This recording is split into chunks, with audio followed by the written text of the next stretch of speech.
is Mrs. Hickok, and this is our first video. These are some notes that we would have been taking in class. So hopefully you can see the Elmo okay, and when this is all done, I will also send you a version of our notes. You are going to need a blank piece of paper. It can be lined or white printer paper. So get that first of all. Get a white piece of paper. And then, here, I'm going to stand on a chair so you can see me a little bit better.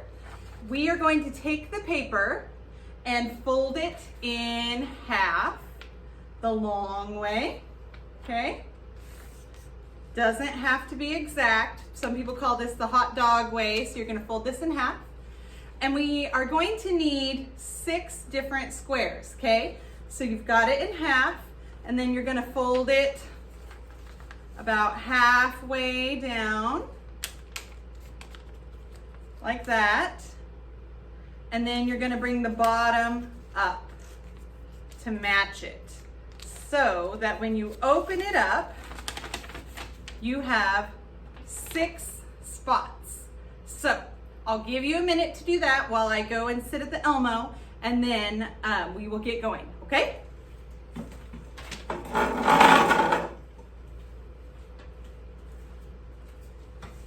All right. Again, it's okay if some of the squares are a little bit smaller. It's all right. We are going to do it horizontal or landscape. Alrighty. We have been learning about the colonies. So 8th grade is American history, so the very beginning of our nation. What was it like before it was America? We'll be doing some reading about the Native Americans and the people who were here before the English or the Europeans came. But for this assignment, we are talking about the different English colonies, okay? So you are just gonna write down and do everything I do. You'll be turning this in. So let's go. All right, we're going to start in the top corner over on the right-hand side, and you're going to put your name and the date. Now, I am not going to put the exact date because you could be doing this on a different day than me, but for me, it is August 13th, but if you are doing this on a different day, that is okay. And then our topic is history, okay? Name, date, and history. Okay, so the name of the assignment is Colony Notes. So we're going to do a big C, like a block letter C. Colony, so this is how you spell that. Colony Notes, big N. Add a little artistic flair, you know how we do it around here. Colony Notes. And because it is American history, we are going to put a little star. So I always called these a superstar when I was a kid. And I just did up, down, cross, over, down. And I'm going to color that in to make it just a little bit better. So I'll give you a moment to do the same.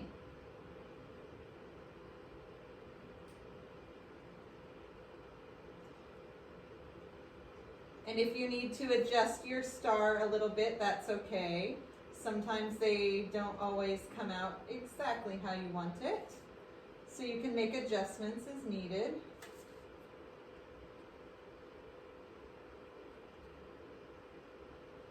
Okay, look at that, nice little star there. All right, we're going to be talking about different geographic regions of the colonies. Going to start with the north, which was called New England, move to the middle, and then go to the south, and then we're going to talk about some common things that all of the colonies had. So if you've ever seen an American flag, you know that it has red and white stripes. Do you know how many stripes there are? If you said 13, that would be correct. And they stand for the 13 original colonies. All right, so here we go. We're going to start in the the left-hand corner. Now you know I love my little banners, so here's how we do it, okay? Don't make this too big. An arch, kind of a curved line. Down a little bit on the side. Down a little bit more on the side. Connecting it, just like that. So it's kind of like a rectangle with a bit of a curve. Then we're going to pick one side and go halfway down, and we're going to make a line that just comes out, just like that. Then we make a V. Then bring it back underneath the banner just a little bit. Connect a little line. And then corner to corner right here, okay? And then I like to color in this little triangle to give it some shading. We're going to do the same thing on the other side. So, halfway down, line out, do a V, bring it back underneath, connect it up, corner to corner, coloring it in, okay? Should be good to go. Now, we are going to write New England. That's our first topic. Some kids get confused about New England, what that means. It also was the northern colonies, just in case you forget, okay? All right, so Miss Hickok, what colonies were there in New England? Oh, I'm so glad you asked. Okay, so we had some very long names, so I think we are going to abbreviate, if that's okay with you. We had Massachusetts, which we will just call Mass, if you know what I'm saying, okay? Next, Rhode Island.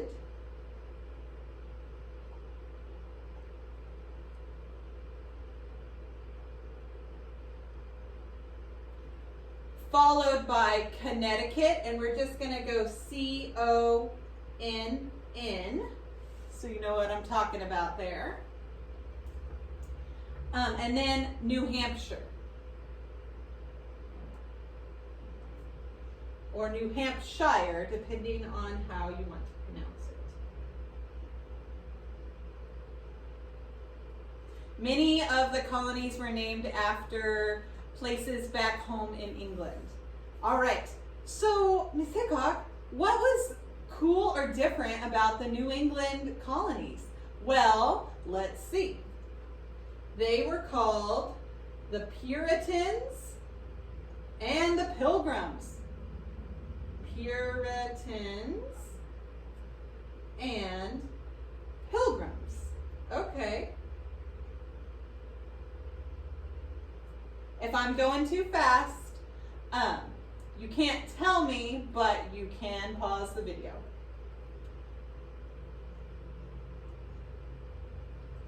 Pilgrims, is that like for the first Thanksgiving, those people with the belt buckles on their hat? Yes, that's exactly right. So, these people came over from England for religious reasons. So I'm going to draw a cross right here. Over to the side. Can you see it? All right. They did not get along with the King of England at the time. Henry VIII, and so they came over looking for religious freedom. They wanted to do church their way. They wanted to worship God how they saw was the correct way. Looking for religious freedom. Okay? This is something really important to remember about this particular group of colonies, because they are the only ones that, as a large group, came over for this reason. Okay. So what they do, Miss Hickok? Well, here's the thing. It was really rocky, the land was. They had bad soil. So farming didn't go so well. But they were able to do a lot of fishing and boat making, so that is how they earned their living. Rocky, bad soil, so fishing and boating.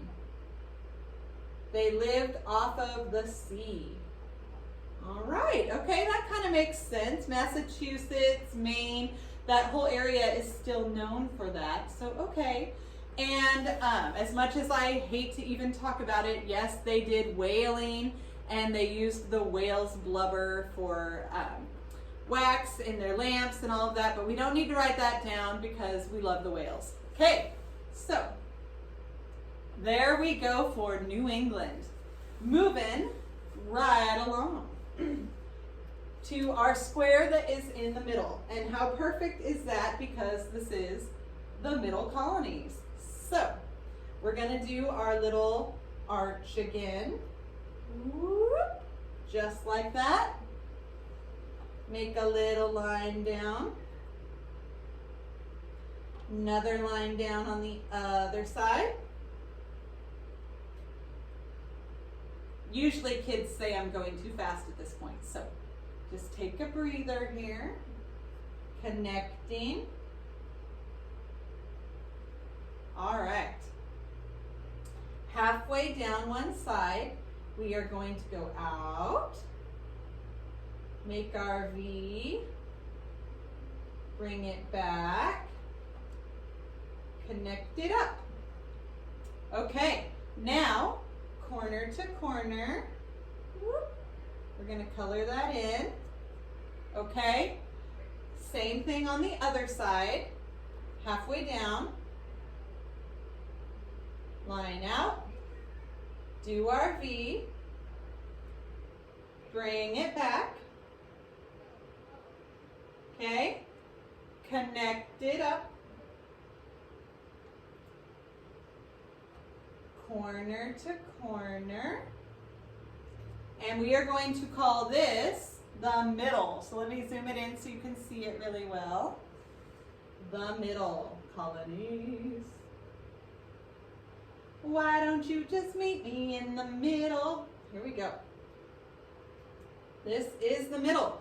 And it did have a nickname. The nickname of the middle was the bread basket. What? Oh, I'll explain it. In case you're like, what in the world is she talking about? The middle was called the bread basket. Well, first of all, which colonies were in the middle? Oh, I'm so glad you asked. Pennsylvania, another super long name, named after William Penn. So we'll just do Penn as our abbreviation. Pennsylvania, New York, NY. They're named after the town of York in England, just so you know. Then we've got Delaware. These are some of the smaller colonies. And New Jersey. So we'll put NJ. Okay? All right. So those were your middle colonies. So these people, they did not come over to the New World or the new land, the colonies, for any kind of church or religious reasons. They were not looking for religious freedom. So remember that. Not looking, it's kind of a weird L, sorry about that. Not looking, I'll try to make it better for you. For religious freedom. They were not interested in that. Well, then why would they sail on a ship for like 6 months to come over? Let me tell you. These people were interested in making money, and they were free thinkers. So, business folk. At that time, it was mostly men that owned their own businesses, and free thinkers. People with ideas that wanted to try something new. Hey, there's a really famous founding father who lived in the middle colonies, who invented so many things that we can't even keep track of it. I think he's even on the $100 bill. You guessed it, Ben Franklin. This included Ben Franklin, who invented so many amazing things. He started the post office. He came up with bifocal glasses. He figured out that lightning carries an electric shock through that famous incident with a kite and a key. If you don't know it, Google it, you'll find it. Including your pal and mine, Ben Franklin. So what about this breadbasket thing that you keep talking about? Yes, great soil for farming. Amazing soil.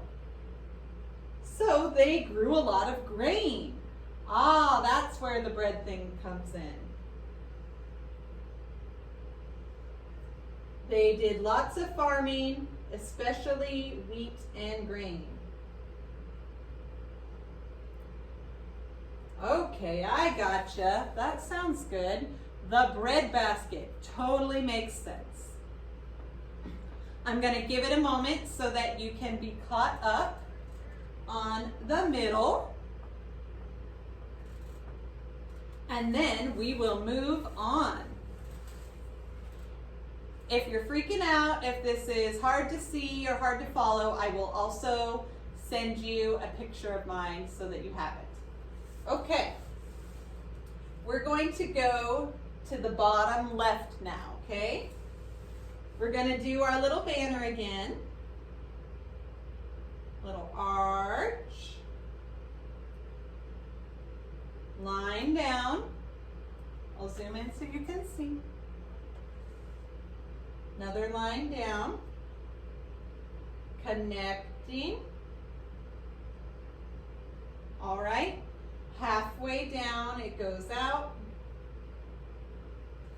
Whoops, sorry that I'm off there. You do a V. And bring it back. Connect. Corner to corner.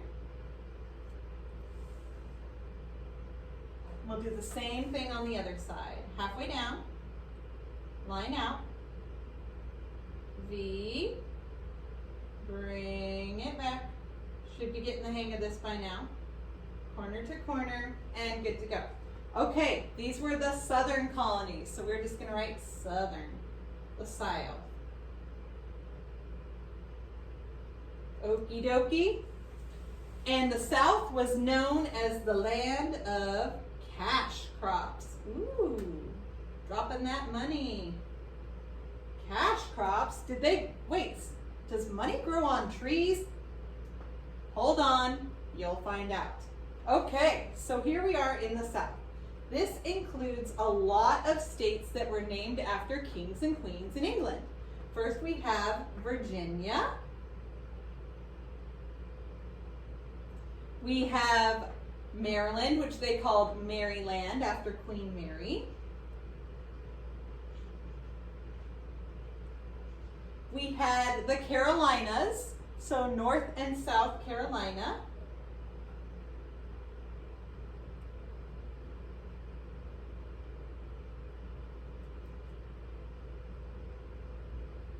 And Georgia, which was named after King George, who we're going to be talking a lot about him.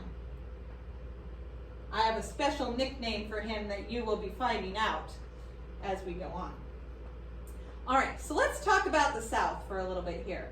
If you've ever been to Florida, or which belonged to Spain at this time, but if you've ever been to the South, you know it is hot and it is sticky. Warm, humid climate, okay?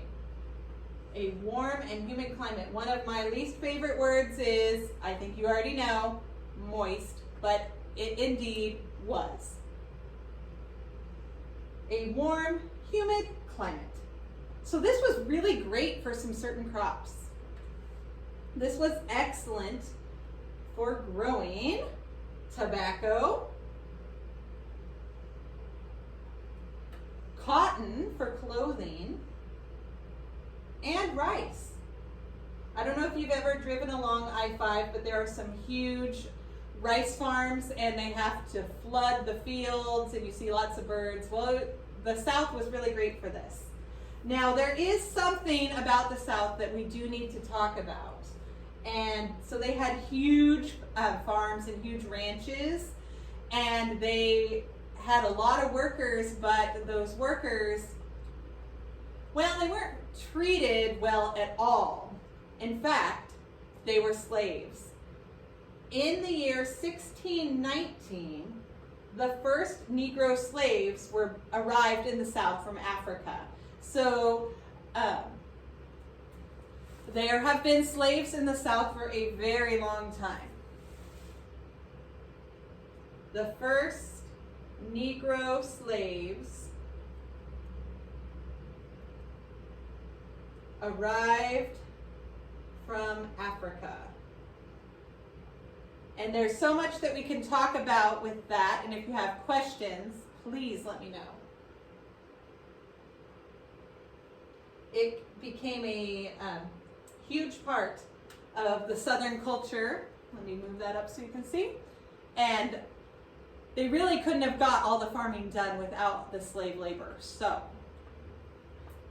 definitely a very complicated issue, but worth noting.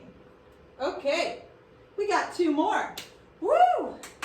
I'm gonna pop in, say hi, just in case you forgot who this was talking to you, and give you a minute to catch up. We've got two more squares. You ready? Okay, here we go. We're gonna mix it up just a little bit on our bottom middle square. Instead of our regular banner, I want you to do kind of a squiggle like this. Whoop. Okay? Now, line down, line down, and the squiggle on the bottom kind of matches it like that. So it's like a little curve. Swoop. Okay. Now, halfway through the sideline, you're going to make a little half circle like this, coming off it, okay? Then we're gonna do our V, bring it back underneath, and then just a little line right here to connect it back. Try to find the corner to corner and color it in. Once you have the corner to corner and color it in, then you can go to the other side, okay? This one's a little bit different than our others. So, on this side, halfway down, curving up, gonna do our little V, bring it back, little line connecting up, and then corner to corner, okay? Coloring in that little triangle to get the 3D effect, like it's waving in the wind. Okay, so what we're gonna write in here is common traits. What did all of these colonies have in common? Common traits of the colonies. I'm going to put underneath it. Okay.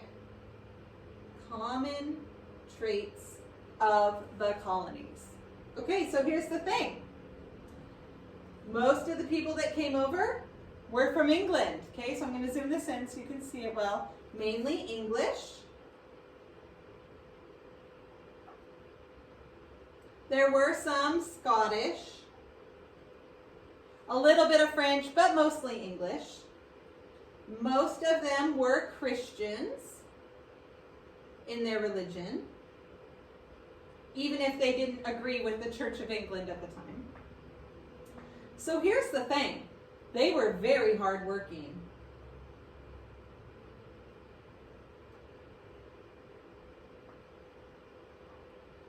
The colonists, the people that came over, had to be very independent. They had to be able to make it on their own.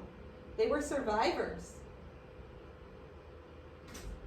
They were very independent because they were making a huge leap by coming across from England.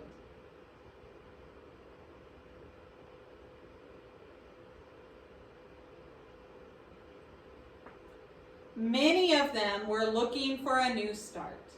Maybe they were in trouble with the law back home. They were looking for a new beginning. Maybe they owed a lot of money, they had a debt. Looking for a new start.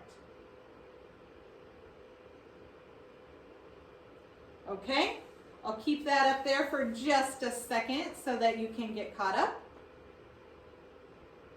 And then we'll go to our last one.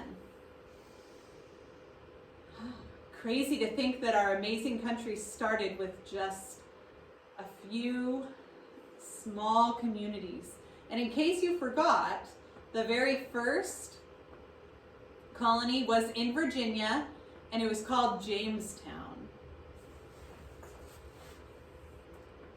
All right, let's go on to our last one here. We're going to do the swoopy again, okay? So, whoop, just like that.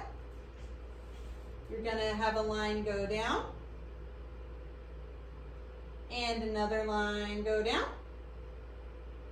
Connect that swoop. Whoop. Sound effects not required. Okay. And you're going to make a little curve coming out of the side with the little V. Bringing it back underneath. Connecting up. Corner to corner, coloring in. Same thing on the other side. Curve going up. Your little flaps, whoop, bring it back underneath. Small line connecting. Corner to corner. And color in that little shadow in there. Miss Hickok, we've talked about so much already. What else is there? Oh, well, who was the boss? What? Who was in charge in the colonies? They didn't really have the king there anymore. They didn't really have the army, the British Army, also called the Redcoats. So who made the rules? Oh, they had to figure it out. They had to come up with their own way. So this is called early attempts, which just means early tries. Early attempts at government. Who is in charge? Who's making the rules? The king is really far away across the ocean. How are we going to do this? A lot of small towns would have somebody that was kind of like the sheriff, and they would decide on a leader. But let me tell you, Virginia was the first colony to come up with something. Virginia, way back in 1619, hey, I've heard that before, came up with a group called the House of Burgesses. That's weird. Well, there was a lot of people in the town with the last name Burgess. So they would just get together. It'd be like if there was a lot of people with the last name Johnson. It'd be the House of Johnsons. So the House of Burgesses. One year I had a student with the last name Burgess, and he was like, yeah!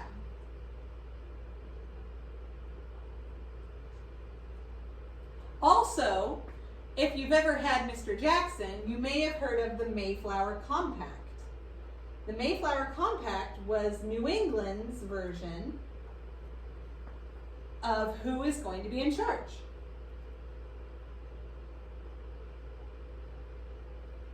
Which basically said, we're going to take care of things ourselves. We know the king is very far away and we are still British citizens, but we'll take care of all of our business over here. We're not going to worry them all the way across the pond. Basically, the colonists wanted to keep the rights that they had. They wanted to keep the same rights they had as a British citizen. Protection in time of war.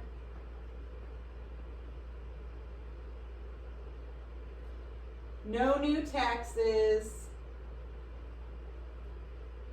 Many were still loyal to the crown at this point. They just wanted a change of scenery, but they did consider themselves still British citizens.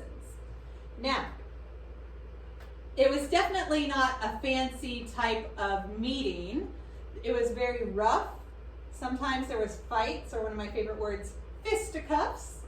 They would meet in taverns, bars, very uncivilized, but they got decisions made.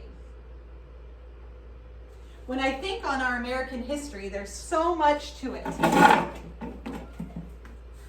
And our history has good and bad in it, but we can be so proud of these colonists that got it started and laid the groundwork for our amazing nation. So, without further ado, I am going to pause the video, make sure you've got this all, and I will send you a copy. And I hope you have an amazing day. Please let me know if you have any questions. Okay.